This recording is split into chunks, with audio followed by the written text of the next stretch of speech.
Hello everyone, in this video I'm going to show you how to take amazing close-up macro photographs of insects such as this spider using a point-and-shoot digital camera. I have the Canon PowerShot SX40 HS and I'm filming with the SX60 HS, and then on the front is a Raynox macro lens. It just clips onto the front and it costs about $75–50.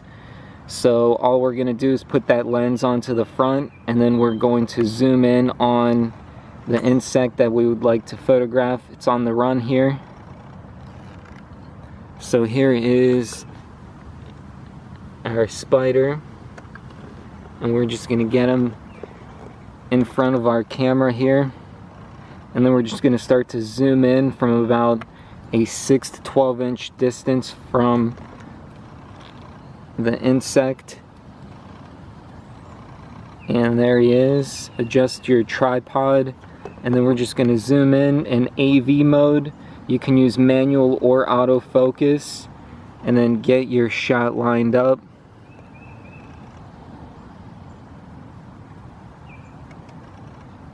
And then you can take your photograph. So there's one.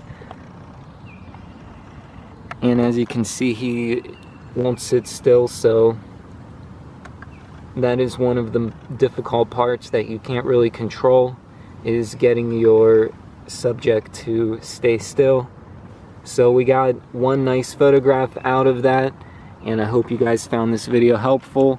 So once again, we're using a Raynox DCR-150 clip-on lens. And they also have a 250 model, and then a simple $100–200 digital camera in the Canon PowerShot SX40 HS. Hope you guys found this video helpful.